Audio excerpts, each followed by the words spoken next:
Hello শ্রোতারা, কেমন আছেন সবাই? আমি সুপর্ণা আবারও ফিরে আসলাম আপনাদের প্রিয় গল্পের 12তম পর্বটি নিয়ে। তো চলুন গল্প থেকে একটু ঘুরে আসি। আমার এমন ধরনের কথা শুনে স্নেহা একদম হতভম্ব হয়ে গেল। আমি দরজা লাগিয়ে স্নেহার দিকে একটু একটু করে এগোতে লাগলাম। স্নেহা বিভ্রান্ত হয়ে আস্তে আস্তে পিছাতে লাগলো। স্নেহা আমতা আমতা করে কপাল কুঁচকে জিজ্ঞেস করলো। সে পিছাতে পিছাতে বলল, কি কি কি কি হয়েছে আপনার? হ্যাঁ? মাথায় রক্ত চড়ে গেছে আমার। সে তোতলাতে তোতলাতে বলল, মানে কি কি কি কি বলতে চাইছেন? এই এই আজকে কিছু একটা করেই ছাড়বো আপনার সাথে। কি কি কি কি করবেন কি? হ্যাঁ হ্যাঁ জানি না, তবে কিছু না করে শান্ত হব না। প্লিজ প্লিজ মাহিন, কিছু করবেন না প্লিজ। সেটা তো করবই।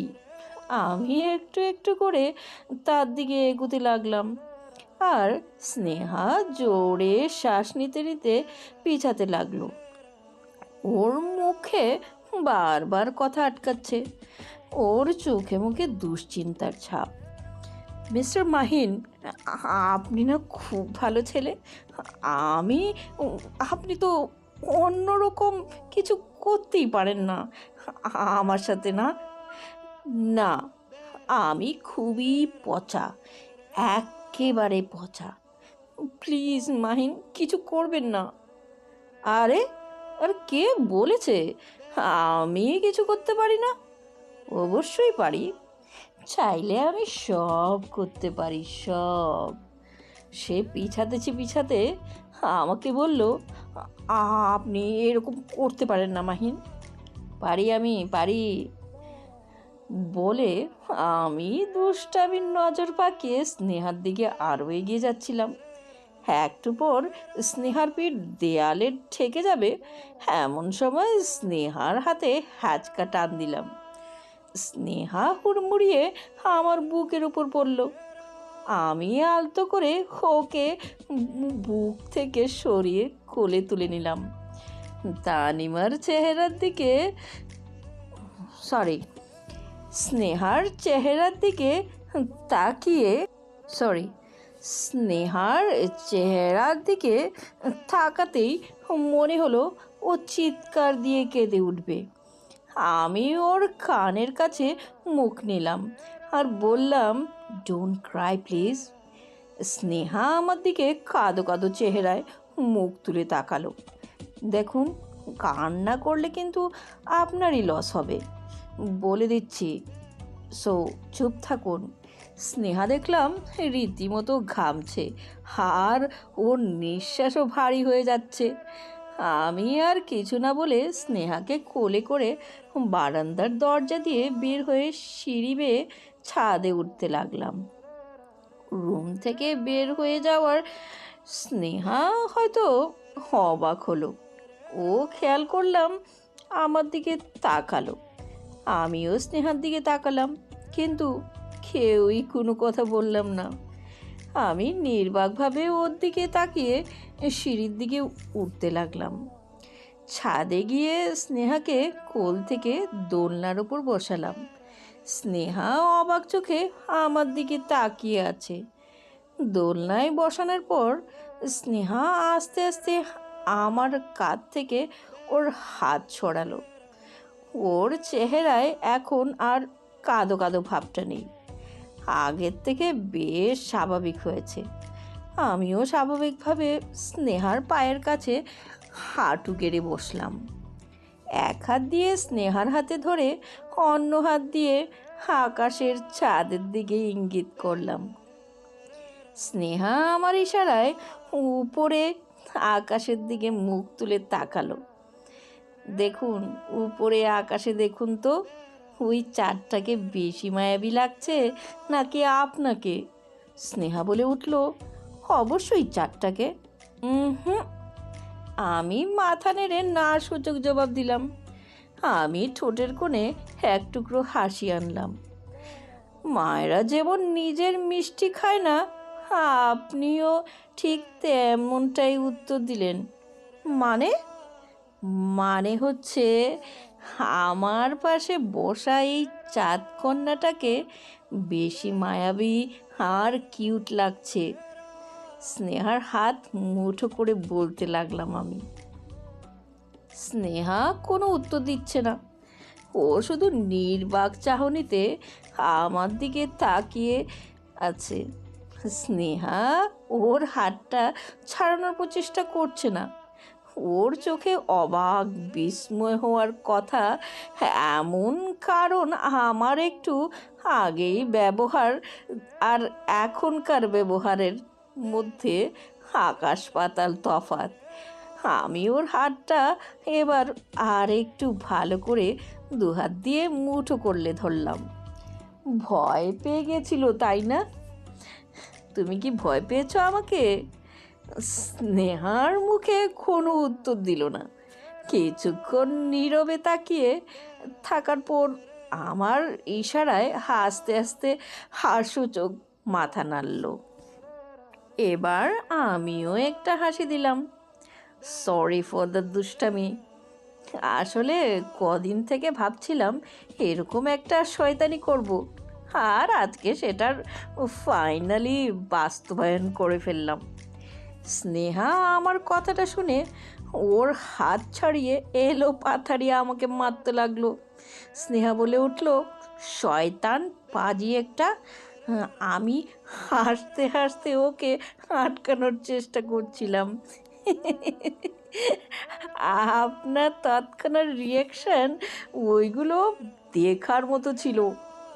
চুপ! কিসের চুপ? ক্যামেরার সাথে থাকলে ঠিকই তখন আপনার চেহারার পিক তুলে রাখতাম। আপনি একটা পচা। আমি পচা? আমি জানি আমি যে পচা। মারাত্মক আপনি। আপনার প্রতিক্রিয়া দেখে বেশ মজা লাগছিল আমার। খুব কষ্টে তখন নিজেকে সংযত রেখেছিলাম। আপনার তো মোচা লাগবেই, শয়তান একটা। অবশ্য চাইলে কিন্তু আমি সত্যি সত্যি অনেক কিছু করতে পারতাম। উফ, নেহা ঠিকই বলে, আপনি মারাত্মক ফাজিল। আমি স্নেহার কথা শুনে শুধুই হাসছিলাম। ওর মারগুলো খেতেও ভালোই লাগছিল আমার। একটু পর হাত ধরে ওকে আটকালাম।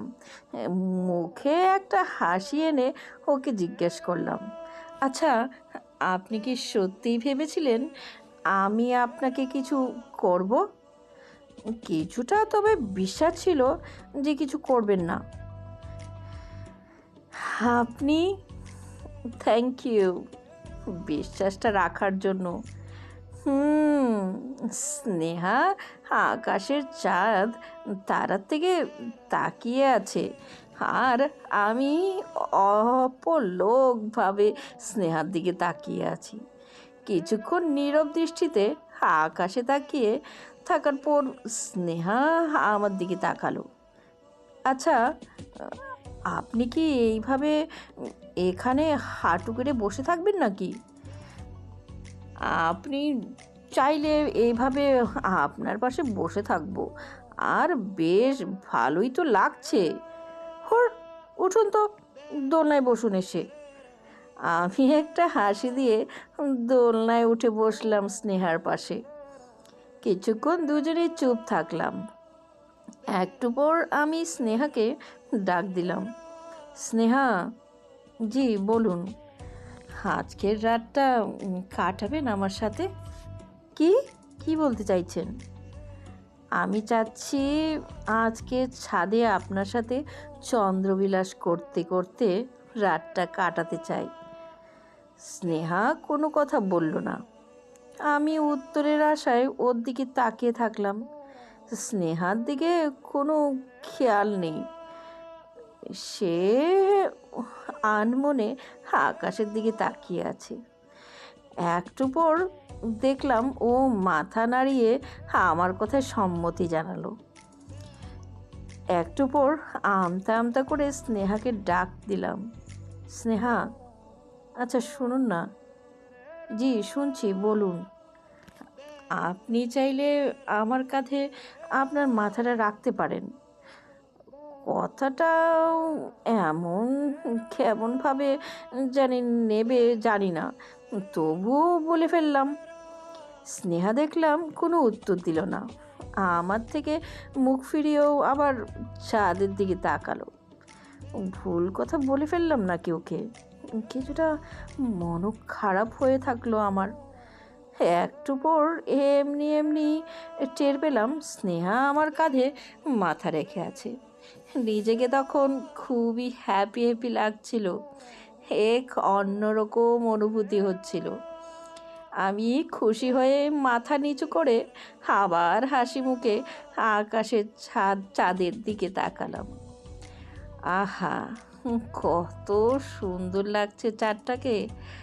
আকাশে এতগুলো তারার মেলায় চাঁদটা একা একা হাসছে, আর তারই নিচে আমি আর স্নেহা এক অন্যরকম আবেগ নিয়ে সেটাকে উপভোগ করছি।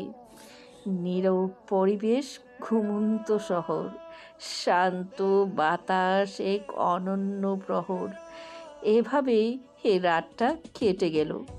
রাতে দোলনাতেই ঘুমিয়ে পড়েছিলাম। আজকে একটু সকাল সকালই ঘুম থেকে উঠলাম।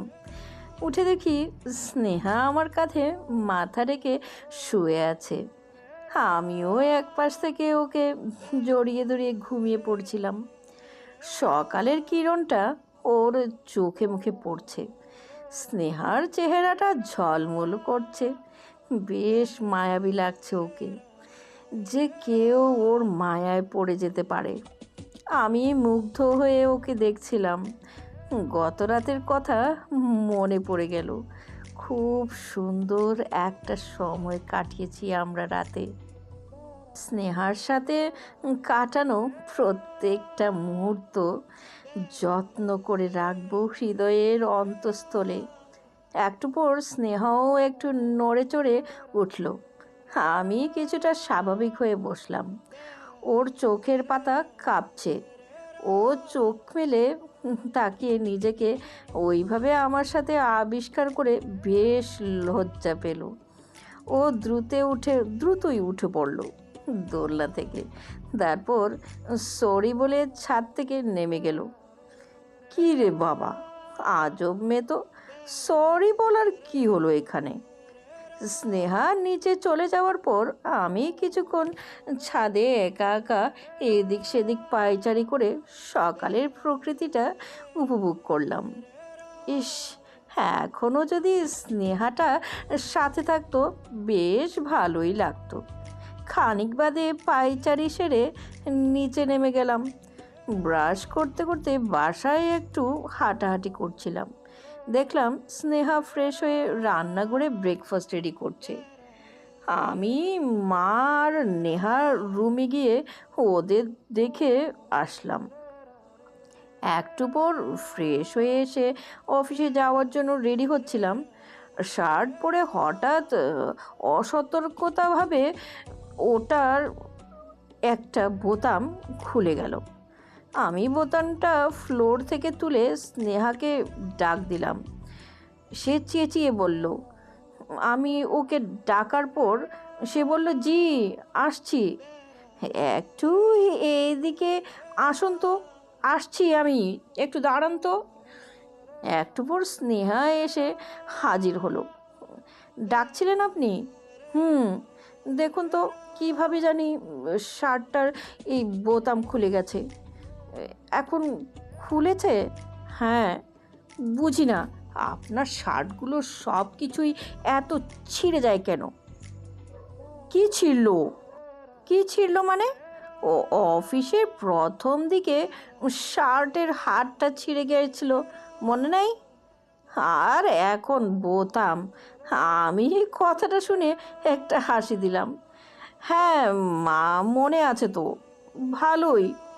জি আচ্ছা, আমি শার্টটা চেঞ্জ করে ফেলি, বোতাম ছাড়া ভালো লাগছে না। তাহলে সেদিন ছেঁড়া হাতের শার্টটা পরে কিভাবে ছিলেন?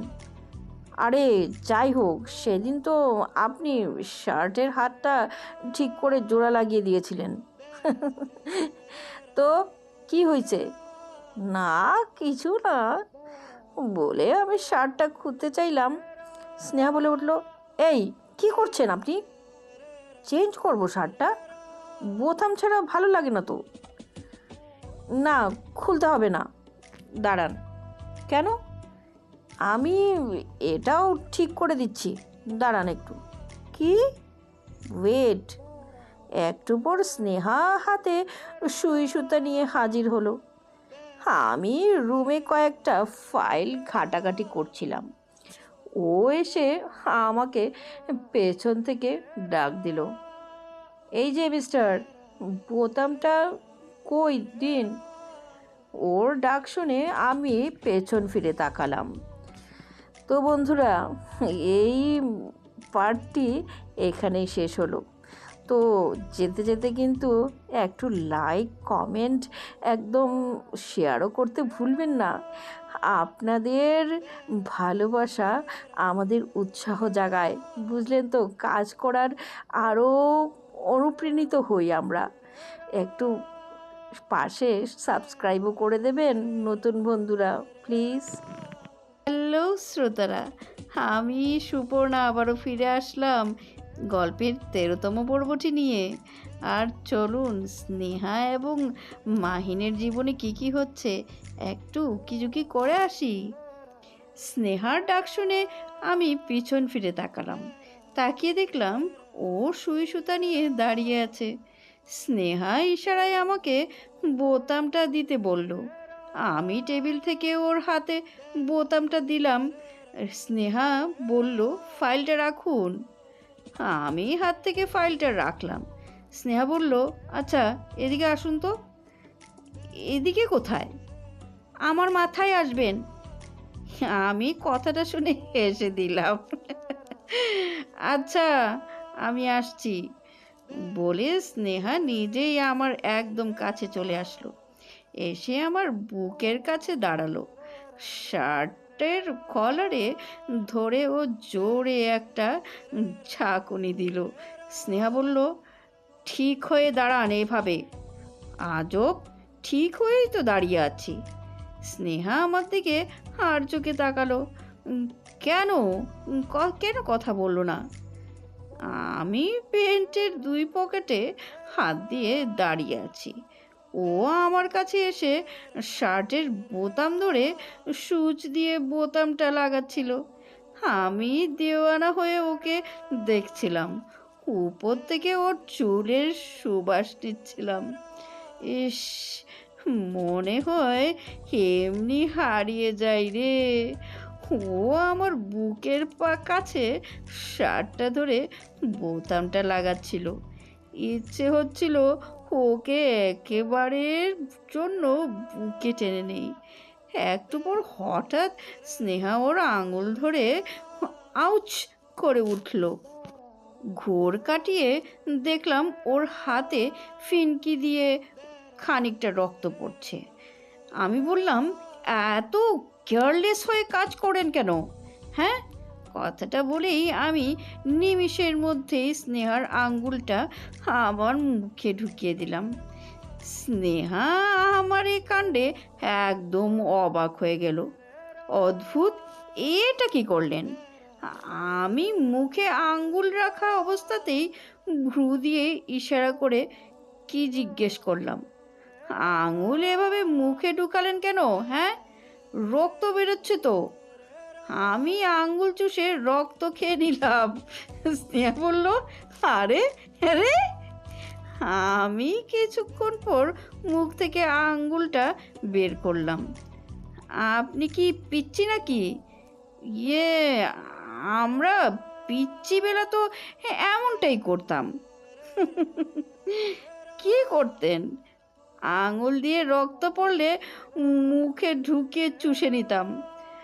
ভাবতাম যে রক্তটা বের হচ্ছে সেটা যদি খেয়ে নেই তাহলে নিজের রক্ত নিজের কাছেই থেকে গেল, আর আরেকটাকে রক্ত খাওয়া বলে টিটকারি মারতাম।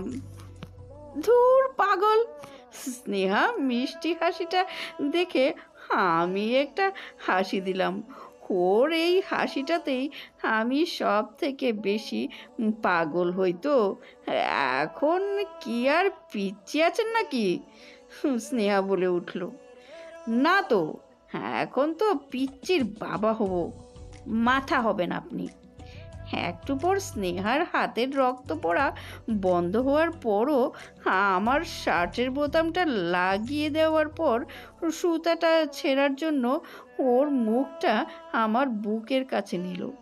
ওর নিঃশ্বাস আমার বুকের ওপর পড়ছে।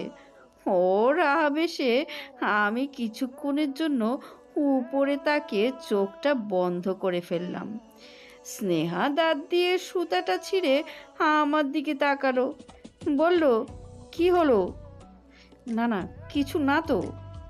যাই হোক, আপনার বুকের মধ্যে খুব জোরে জোরে ধুকপুক ধুকপুক শব্দ শুনলাম। স্নেহার মুখে এমন কথা শুনে আমি বেশ অবাক হয়ে গেলাম। ও যে এমন ধরনের কথা বলতে পারে সত্যি ভাবতে পারিনি। সত্যি এটা কল্পনার বাইরে ছিল। আমি অবাক হয়ে একটা হাসি দিলাম, বললাম, কি বলেছেন? জি, এত ধুকপুক ধুকপুক করে কেন? আপনি এত কাছে আছেন তাই। ঢং, আর সহ্য হয় না। আমি এবার স্নেহার কোমরে শক্ত করে ধরে আমার সাথে চেপে ধরলাম। আস্তে আস্তে ওর মুখের সামনে থেকে চুলগুলো সরাতে সরাতে ওকে বললাম, করব কিছু। বলে আমি স্নেহার মুখের কাছে আস্তে আস্তে আমার মুখটা এগিয়ে নিয়ে যেতে লাগলাম। ধ্যাৎ, ছাড়ুন তো, বলে স্নেহা আমার বুকে ধাক্কা দিয়ে চলে গেল। আমি কিছুটা অবাক হয়েই হাসতে লাগলাম। ইদানিং স্নেহার ব্যবহার বেশ অন্যরকম অন্যরকম লাগে। আগের মতো এত রাগারাগি করে না, হাসিটাও সংযত করে রাখে না তেমন। বারবার আমাকে ওর হাসির নেশায় ফেলে দেয়। দুষ্টামিও ভালোই করে, আর রাগটা করলেও সেটাতে অন্যরকম এক আলাদা রিয়াকশন থাকে। এভাবে দেখতে দেখতে আরও কয়েকটা মাস কেটে গেল। এতদিনে স্নেহা আগের থেকেও আরও স্বাভাবিক হয়েছে আমার সাথে। তো একদিন অফিস থেকে এসে বন্ধুদের সাথে এক বিয়ে বাড়ির নিমন্ত্রণে যাওয়ার কথা ছিল। তো গালে হাত বুলাতে বুলাতে ভাবলাম শেভটা করা দরকার। তারপর গোসলটা করে রেডি হয়ে বেরিয়ে যাব। কিন্তু ওয়াশরুমে গিয়ে দেখলাম শেভিং ক্রিম ফুরিয়ে গেছে। তারপর রুম থেকে একটা অন্য শেভিং ক্রিম আনতে গেলাম, তো অসাবধানতাবশত বেশ খানিকটা ফ্লোরে পড়ে গেল। এহেরে, ধুর! এমন সময়ই একটা ফোন এলো। আমি গিয়ে ফোনটা রিসিভ করলাম, বললাম, হ্যালো। আরে দোস্ত, কই তুই? তাড়াতাড়ি আয় তো, আশিক বলে উঠল। আরে আসছি আসছি। তুই তো বলেছিলি 10 মিনিটের মধ্যেই চলে আসবি। দোস্ত, গোসলটা করে আসি। আচ্ছা ঠিক আছে, তাড়াতাড়ি কর। আচ্ছা আসছি। ফোনটা কেটে দিলাম। তারপর ওয়াশরুমে গিয়ে শেভটা সেরে নিলাম। শেভটা করে গোসলটাও সেরে নিলাম। স্নেহা রুমে এসে আমাকে ডাক দিল, এই যে, আপনার গোসল হলো? হ্যাঁ হলো। আমি টাওয়েল দিয়ে চুল মুছতে মুছতে বের হচ্ছিলাম বাথরুম থেকে। আচ্ছা, কফিটা টেবিলে রাখলাম, স্নেহা বলল। আচ্ছা, রাখুন। আমি চুল মুছতে মুছতে বের হচ্ছিলাম, হঠাৎ ফ্লোরে স্লিপ খেয়ে মারাত্মক এক আছাড় খেলাম। আমি ব্যথায় ওরে বাবা বলে চিৎকার দিয়ে উঠলাম। স্নেহা আমার এই অবস্থা দেখে হেসে দিল। ও আমার অবস্থা দেখে প্রাণ খুলে হাসছে। হাসারই কথা, বেশ লজ্জাজনক অবস্থা। বুঝতে পারছি না ব্যথার জন্য দুঃখ পাবো নাকি স্নেহার হাসিটার প্রেমে পড়ব। ধুর, আমি ওভাবে স্লিপ খেয়ে পড়ে যাওয়ায় স্নেহা হাসতে হাসতে দ্রুত আমার কাছে ছুটে এলো। আমি আপনি পড়লেন কিভাবে, হ্যাঁ বলুন তো? জানি না, হঠাৎ খেয়াল হলো ফ্লোরে শেভিং ক্রিম পড়ে আছে, আর ওইটাতেই স্লিপ খেয়ে পড়ে গেছি। এই যে ফ্লোরের শেভিং ক্রিম এলো কোথা থেকে? স্নেহা বলে উঠল। ইয়ে মানে ভুলবশত পড়ে গেছে। তো আপনি আমাকে একটাবার বললেন না যে শেভিং ক্রিম পড়ে গেছে ফ্লোরে, আমি ক্লিন করে দিতাম। ইয়ে মানে আপনি সত্যি মারাত্মক কেয়ারলেস। আমাকে যদি আগে থেকে বলে দিতেন তাহলে তো এভাবে স্লিপ খেয়ে পড়তেন না। আচ্ছা, এখন তুলুন আমাকে। আউচ! আচ্ছা ধরুন। স্নেহা আমাকে আস্তে আস্তে তোলার চেষ্টা করলো। আমি স্নেহার উপর ভর দিয়ে আস্তে আস্তে বেডে এসে বসলাম। আমার চিৎকার শুনে ইতিমধ্যে মা আর নেহাও চলে এসেছে। নেহা বলে উঠল, ভাই কি হয়েছে তোর? আমি অসহায় দৃষ্টিতে ওদের দিকে তাকালাম।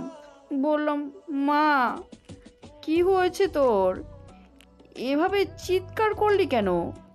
হ্যাঁ ভাবি, কি হয়েছে ভাইয়ার? তোমার ভাই ফ্লোরে স্লিপ খেয়ে পড়ে গেছে। কথাটা শোনা মাত্রই নেহা জোরে জোরে হাসতে লাগলো। এত বড় ছেলে বিয়ে টিয়ে করে বড় বাবু হয়ে গেছে, তবুও ফ্লোরেতে আছাড় খায়। কি হাস্যকর ব্যাপার! আরে নেহা, হাসিস না। শুকনো ফ্লোরে কিভাবে আছাড় খেলি? হ্যাঁ, শুকনো না মা, আপনার ছেলে শেভিং ক্রিম ফেলে দিয়েছে আর সেটা ক্লিন করেনি, তো সেটাতেই আছাড় খেয়ে পড়ে গেছে। নেহা তখনও মুখে হাত চেপে হেসেই চলেছে। শয়তান্নি একটা, খুব মজা পাচ্ছে না? আর আমি এদিকে ব্যথায় কুঁকড়ে মরছি। ধুর, নিজের দোষেই ব্যথা পেলাম। আহা বাবা, বেশি ব্যথা পেয়েছিস নাকি? মা বলে উঠলেন। হ্যাঁ মা, কোথায় কোথায় ব্যথা পেলি দেখি? এখানে, ওখানে, কোমরে বেশি, আর পিঠেও ব্যথা করছে। ইস, আচ্ছা তুই এখন রেস্ট নে একটু। আর বৌমা, শোনো, মাহিনকে ঠিক মতো ঔষধ আর মালিশ করে দিও তো। আচ্ছা মা, করে দিব। মা, আমার তো বন্ধুদের সাথে এক জায়গায় যাওয়ার কথা ছিল। চুপ, কোথাও যাবি না আবার, রেস্ট নে তুই এখন। হুম, দূর, বন্ধুদের সাথে মানে আর আজকে আর যাওয়া হবে না বিয়েতে। ফ্লোরের শেভিং ক্রিমটা তখন পরিষ্কার করে ফেললেই তো হয়ে যেত। মা আর নেহা চলে যাওয়ার পর স্নেহা আবার হাসতে লাগলো। সে জিজ্ঞেস করলো, কি অবস্থা আপনার? হ্যাঁ হ্যাঁ, হ্যাঁ আপনি হাসছেন?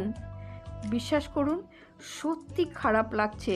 আপনি যে ব্যথা পেয়েছেন তা ভেবে, আবার আপনি কিভাবে আছাড় খেয়েছিলেন সেটা ভেবেও খুব হাসি পাচ্ছে। ধুর! এমন সময় ফোনটা আবার বেজে উঠল। আমি ব্যথার কারণে নড়তে পারছিলাম না, তাই স্নেহাকে কলটা রিসিভ করতে বললাম। স্নেহা কলটা রিসিভ করে লাউড স্পিকারে দিয়ে আমার কাছে ধরলো। কল রিসিভ করতেই নাজমুল চেঁচিয়ে উঠল, ওই মাহিন, মাহিনের বাচ্চা, তুই কই? আমি বললাম, দোস্ত আমি বাসায়। তুই বাসায় কি করিস শালা? তোর গোসল হয় নাই এখনো? তাড়াতাড়ি আয়। ভাই শোন না, শোন। কইতে থাক, শুনছি আমি। আমি না যেতে পারবো না রে, তোরা চলে যা। ওই, যেতে পারবি না মানে? সেই কখন থেকে আমাদের অপেক্ষা করাচ্ছিস, আর এখন বলছিস যাবি না? আরে ভাই, একটা প্রবলেম হয়েছে, সেই জন্যই তো যেতে পারবো না। ধুর, কত কত প্ল্যান করেছিলাম, বন্ধুরা সব একসাথে বিয়েতে যাব, মজা মস্তি করব, আর শালা মাঝখান থেকে তুই যাবি না বলছিস? প্রবলেমটা না হলে তো যেতামই দোস্ত। কি প্রবলেম হলো আবার তোর? পরে বলবো নে দোস্ত। ধুর হারামি। আচ্ছা রাখ। রাখছি। ফোনটা রাখতেই স্নেহা আমার দিকে বেশ রাগী দৃষ্টিতে ভ্রু বাঁকিয়ে তাকালো। ওর চেহারা দেখে কিছুটা কেমন জানি লাগলো আমার। আমি ঢোক গিললাম, ওর দিকে তাকিয়ে জিজ্ঞেস করলাম, কি হলো? এই যে মিস্টার, কার বিয়ে? হ্যাঁ, মানে আমাকে রেখে একা একা কার বিয়েতে যাওয়ার প্ল্যান করছিলেন? হ্যাঁ। আমি কিছু না বলে শুধু ওর দিকে বোকার মতো তাকিয়েছিলাম। স্নেহা আবার রাগের নজরে ফোনটা রেখে আমার দিকে এগোতে লাগলো। হে রে, আজকে মনে হয় আমার কপালে শনি রবি মঙ্গল বুধ সব আছে রে। আমি ব্যথার জন্য বেডে বসেছিলাম এতক্ষণ, এখন স্নেহার রাগের ভঙ্গি দেখে পিছাতে গিয়ে বেডেই পড়ে শুয়ে গেলাম। স্নেহা আমার কাছে এসে রাগে গজ গজ করতে করতে আমার কাঁধে রাখা টাওয়েলটা ফেলে দিল বেড থেকে। আমিও অবাক হয়ে তাকিয়ে আছি ওর দিকে। তারপর স্নেহা বুকের উপর ভর রেখে আচমকা আমার শার্টের বোতামগুলো খুলতে লাগলো। তো বন্ধুরা, এখানে তো কিন্তু এই পর্বটি শেষ হলো। তার সাথে সাথে লাইক কমেন্ট শেয়ার করতে ভুলবেন না। আপনারা দেখে গিয়ে আমাদেরকে যদি একটু লাইক কমেন্ট করে যান, তাইলে তো আমরা কাজ করার উৎসাহ পাই। প্লিজ পাশে থাকবেন সবাই। এবার 14তম পর্ব নিয়ে আসলাম। মাহিন এবং স্নেহা কি করছে দেখে আসি। আমাকে এভাবে বেডের উপর ফেলে স্নেহা আচমকাই আমার শার্টের বোতাম খুলতে লাগলো। আমি একদম অবাক হয়ে স্নেহার দিকে তাকিয়ে আছি। কপাল ভাঁজ করে আমি শুধু দেখেই যাচ্ছি ওকে। আমার জোরে জোরে প্রশ্বাস পড়ছে, ভেতরে ভেতরে কলিজাটা শুকিয়ে যাচ্ছে বুঝতে পারছি। বোতামগুলো খুলেও আমাকে আলতো করে উপরে ওর সাথে লাগিয়ে ধরে শার্টটা খুলে নিল। ও আমাকে একটু উঁচিয়ে ওর সাথে ধরতেই আমি কোমরের ব্যথায় চেঁচিয়ে উঠলাম। স্নেহা আস্তে আস্তে আমাকে বেডে শুইয়ে দিল। ও আমার দিকে রাগান্বিতভাবে তাকিয়ে শার্টটা বেডের এক কিনারে ফেলে দিল। তারপর আমার দিকে তাকিয়ে রাগে গজ গজ করতে করতে বলল, আমার থেকে কথা লুকানো? হ্যাঁ, আমার থেকে? হ্যাঁ। স্নেহা রাগে গজরাতে গজরাতে কি করবে না করবে শুধু ভাবলো। কথাটা বলতে বলতে ও কিছুটা আমার দিকে এগিয়ে আসতে লাগলো। আমি আশ্চর্য হয়ে ঢোক গিলতে লাগলাম। আমি বললাম, কি কি লুকালাম আমি? হ্যাঁ, দেখি উল্টো ফিরে উপর হন। কেন? সে চেঁচিয়ে বলে উঠল, উপর হতে বললাম না, উপর হন। কিন্তু কথা কানে যায় না আপনার? হ্যাঁ। বলতে বলতে স্নেহার রাগে গজ গজ করে আমার থেকে সরে গেল। হুটহাট করে বেড থেকে নেমেও কিছু একটা আনতে গেল। আমি বললাম, ওই কই যাচ্ছেন, কই যাচ্ছেন? দাঁড়ান, দেখাচ্ছি আপনাকে। বলতে বলতে ও কিছু একটা খুঁজছিল। আমি ভয়ে ওপাশ ফিরে উপুর হলাম। আমি বললাম, আরে উপুর হয়েছি তো, হয়েছি দেখুন। কিন্তু উপুর হওয়ার পরেও স্নেহার খোঁজাখুঁজি থামলো না।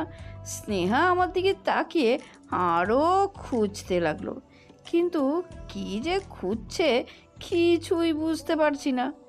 কি খুঁজছে জিজ্ঞেস করলেও কোনো উত্তর দিচ্ছিল না। জিজ্ঞেস করলেও শুধু ঝাড়ু দিয়ে চুপ করে রাখছিল। খুঁজে না পেয়ে ও রুমের বাইরে চলে গেল। ওকে ওভাবে বাইরে যেতে দেখি আমার ভেতরটা মোচড় দিয়ে উঠল। হায় হায়, কি গিয়ে কি আনতে গেছে এখন? হ্যাঁ, লাঠি ফাটি না তো আমাকে পিটাবে নাকি? হায় রে, এ কেমন বউ রে ভাই! আগে জানলে জীবনেও জেনে শুনে এমন করতাম না। আজকে মনে হয় আমাকে একদম ফাটিয়ে ফেলবে রে। চোখের সামনে নিজের ভবিষ্যৎ কল্পনা করছিলাম। আজকে মনে হয় আমি শেষ। ভেবেছিলাম উঠে যাব বেড থেকে, কিন্তু উঠতে গিয়ে কোমর আর পিঠের ব্যথায় আবার চেঁচিয়ে উঠলাম। উঠতে ব্যর্থ হয়ে আবারও বেডে উপুর হয়ে পড়লাম। একটু পর স্নেহার রুমে এসেই শব্দ করে দরজাটা লাগিয়ে দিল। আমি উপুর হয়ে ঘাটটা একটু বাঁকিয়ে দেখলাম ওকে। ও হাতে করে কিছু একটা নিয়ে এসেছে, কিন্তু কি সেটা ভালো করে দেখতে পারলাম না। আমি ওর রাগান্বিত দৃষ্টি দেখে ঢোক গিলতে লাগলাম। রীতিমতো ঘামছি আমি। বললাম, কোথায় গিয়েছিলেন? মরতে গিয়েছিলাম। বলতে বলতেই স্নেহা বেডে এসে আমার কাছে বসলো। দেখছি স্বাভাবিক হয়ে থাকুন তো, বলি। স্নেহা আস্তে আস্তেই আমার পিঠে মেসেজিং করতে লাগলো। স্নেহার প্রথম স্পর্শের আরামে আমি চোখ বন্ধ করে ফেললাম। ওর কোমল স্পর্শে আমার সারা শরীরে যেন এক অন্যরকম শিহরণ বয়ে গেল। স্নেহা আমার কাঁধ থেকে পিঠ পিঠ থেকে কোমরে খুব ভালোভাবে মালিশ করে দিচ্ছিল। আর আমি যেন আমার আরামের আকাশে ভাসছিলাম। মনে হচ্ছিল মনের মধ্যে এক অন্যরকম প্রশান্তি লাগছিল। আমি চোখ বন্ধ করে ঠোঁটে এক হাসি এনে সেটা উপভোগ করছিলাম। আমি বললাম, আহা, মেসেজিং, ওয়াও! স্নেহা বলে উঠল, কে? কি বললেন? মানে আপনি মালিশ করছেন তো, আমি তো ভেবেছিলাম আপনি আমাকে পিটাবেন। পিটানোই দরকার আপনাকে। কেন গো? আপনি আমার থেকে লুকিয়ে কোথায় যাওয়ার মতলব করছিলেন? হ্যাঁ, ইয়ে মানে বলবেন তো? ইয়ে, এক বিয়েতে। কার সাথে? হ্যাঁ, বন্ধুদের সাথে। আমাকে রেখে আপনি একা একা যেতে চাইছিলেন? আসলে হয়েছে কি? কি হয়েছে? হ্যাঁ, আমি গেলে কি দোষ হতো? না, মানে যেসব বন্ধুদের সাথে যেতে চাইছিলাম তারা সবাই তো ব্যাচেলার। তো আমরা সব ছেলের মাঝে তুমি একটা মেয়ে নিয়ে যাব, এটা কেমন কেমন কেমন লাগে না? তাই আর কি। বেশ ভালো। অবশ্য আপনি যদি চান তাহলে আপনাকে নিয়ে একা একা ঘুরতে যেতে পারি। জি না, দরকার নেই। রাগ করলেন কি? স্নেহা কোনো উত্তর দিল না। আমি আবার ওকে ডাক দিলাম, ওই, আর কখনো কিছু লুকাবো না। Sorry, it's okay. সত্যি কিছু মনে করোনি তো? না, এখন রেস্ট নিন। আচ্ছা। আমি মনে মনে একটা শান্তির নিঃশ্বাস নিলাম। এবার যেন মনটা একটু হালকা হলো। যাক, স্নেহা তাহলে পিটানি টিটানি দিতে চাইনি আমাকে। ইস, অযথাই বউটাকে নিয়ে হ্যাঁ এই সেই অনেক কিছু ভাবছিলাম।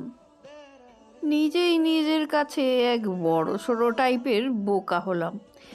যাই হোক, স্নেহার স্পর্শে এক অন্যরকম অনুভব হচ্ছিল।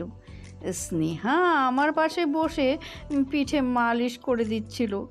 বেশ কিছুক্ষণ পর হঠাৎ আমি শোয়া থেকে উঠে দ্রুত স্নেহার হাতে টান দিয়ে ওকে বেডে ফেলে দিলাম। স্নেহাকে বেডে ফেলে ওর দুদিকে দুহাত দিয়ে ভর দিয়ে চেপে আটকে রেখেছি। আমি স্নেহার উপর ঝুঁকে আছি আর ও আমার দিকে অবাক হয়ে তাকিয়ে আছে। ওর চোখ মুখে আমার শ্বাস পড়ছে আর স্নেহার শ্বাসটা এসে একদম আমার ঠোঁটে পড়ছে। কিছুক্ষণ একটু অন্যরকমভাবে তাকিয়ে থাকার পর হঠাৎ স্নেহা ভ্রু কুঁচকে তাকালো আমার দিকে, বলে উঠল, ওই আপনার না ব্যথা? হ্যাঁ ছিল তো, এখন নাই নাকি? না, তোমার স্পর্শে সব ঠিক হয়ে গেছে। ঢং দেখি, উঠুন আমার উপর থেকে।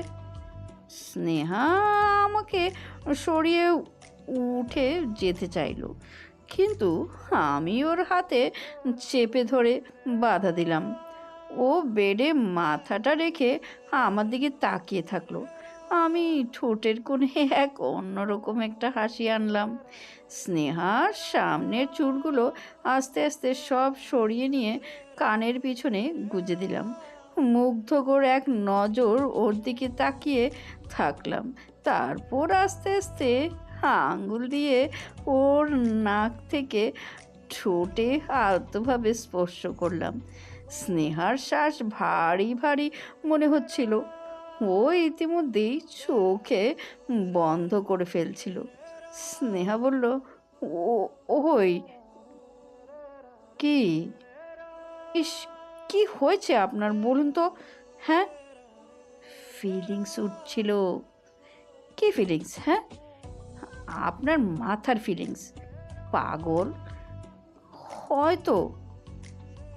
কি? তখন আপনি যেভাবে আমার শার্টের বোতামগুলো খুলছিলেন, আমি তো ভেবেছিলাম কিছু একটা করেই ফেলবেন। ধুর, আপনার শুধু কিছু কিছু। স্নেহা আমাকে এক প্রকার জোর করে সরিয়ে উঠে গেল। মনে হলো একটু লজ্জাও পেল। আমি হাসতে লাগলাম।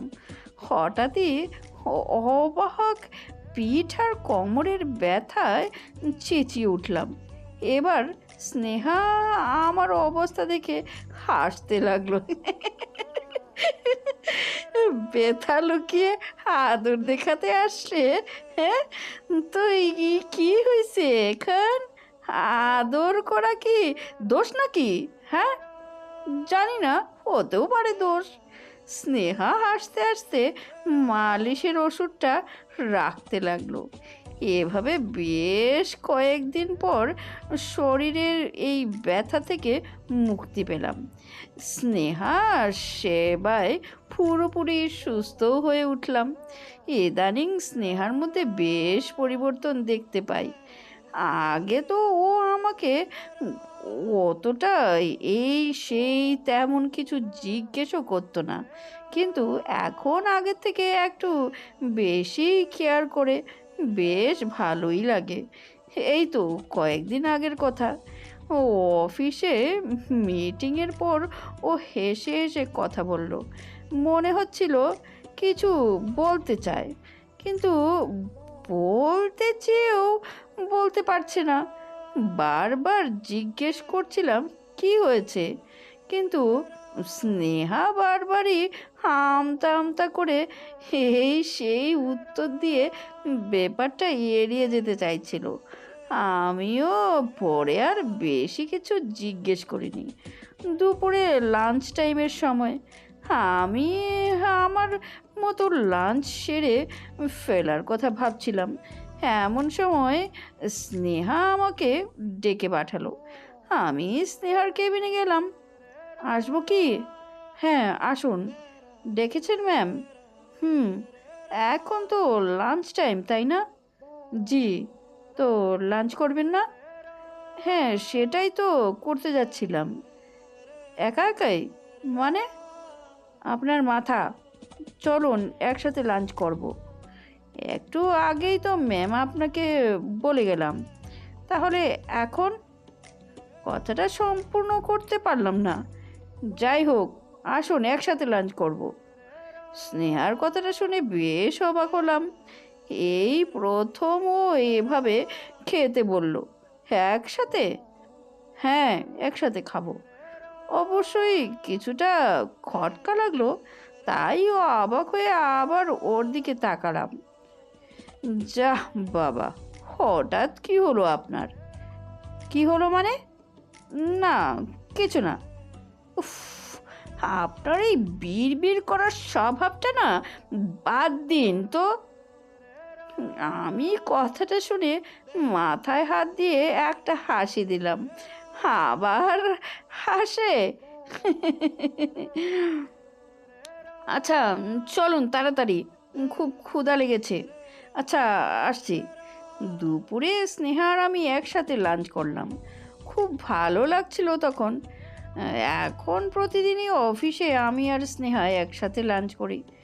মাঝে মধ্যে ইচ্ছা করে একজন আরেকজনকে নিজের হাতে তুলে খাইয়েও দেই, কিন্তু কোনো এক জড়তার কারণে সেটা কেউ কাউকে বলতেও পারি না।